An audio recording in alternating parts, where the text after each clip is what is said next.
नमस्कार बंधुरा नवदिगंत चैनल पक्ष থেকে আপনাদের সকলকে জানাই স্বাগতম।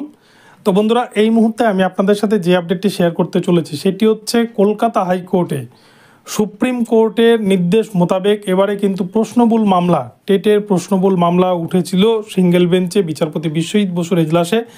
তো সেই ক্ষেত্রে বিচারপতি বিশ্বজিৎ বসু কী নির্দেশ দিলেন এই ভিডিওতে আপনাদের সাথে বিস্তারিত আলোচনা করতে চলেছে এবং টেটের প্রশ্নবুল মামলায় আগামীতে ঠিক কী ঘটনা ঘটতে চলেছে, আদৌ পিটিশনাররা টেট পাস করতে পারবে কিনা, যে 24টি প্রশ্ন ভুলের বিষয়টি ছিল। তো চলুন আমরা বিস্তারিত জেনে নিই। তবে তার আগে বলি, যারা প্রথমবার এই চ্যানেলটি দেখছেন আপনারা অবশ্যই চ্যানেলটিকে সাবস্ক্রাইব করে নেবেন এই ধরনের আপডেট সবার আগে সর্বপ্রথমে পাওয়ার জন্য। তো আমরা এবারে মূল পর্বে ফিরে যাই। তো বন্ধুরা গত কয়েকদিন আগে আপনাদেরকে ভিডিও দিয়ে জানিয়েছিলাম যে সুপ্রিম কোর্টে কিন্তু 2017 এবং 2022 প্রাইমারি টেটের যে প্রশ্নবুল মামলা, সেই প্রশ্নবুল মামলাকে ডিভিশন বেঞ্চের রায়কে চ্যালেঞ্জ জানিয়ে একদল টেট প্রার্থী তারা কিন্তু মামলা দায়ের করেন সুপ্রিম কোর্টে এবং সুপ্রিম কোর্ট বিষয়টিকে খারিজ করে দেন এবং মামলাটিকে কিন্তু কলকাতা হাইকোর্টে আবার ফেরত পাঠিয়ে দেয় সিঙ্গেল বেঞ্চে।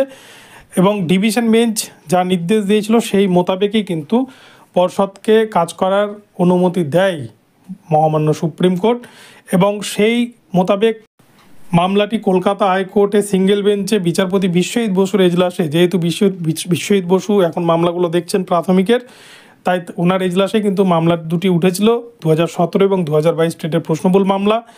এবং এই প্রসঙ্গে বেশ কিছুক্ষণ কিন্তু মামলার শুনানি চলে।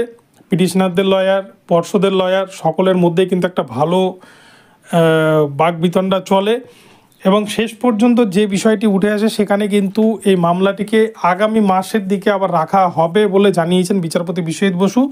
তবে তার আগে কিন্তু কোনো রকম কাট অফ ডেট পর্ষদকে বেঁধে দেননি।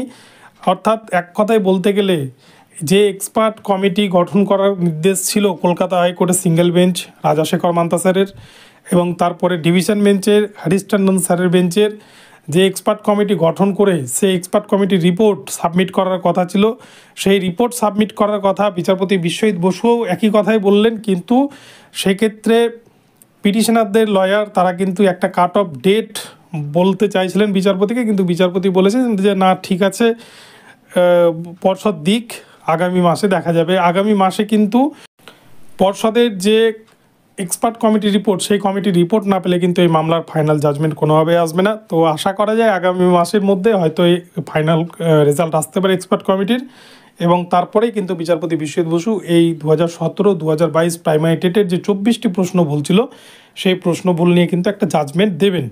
তো এই হচ্ছে বিষয়, আপনারা অনেকে জানতে চাইছিলেন, আপনাদের জন্য জানিয়ে দিলাম। তো ভিডিওটি ভালো লাগলে অবশ্যই চ্যানেলটিকে সাবস্ক্রাইব করে দেবেন। দেখা হচ্ছে পরবর্তী ভিডিওতে। সকলে ভালো থাকবেন, ধন্যবাদ।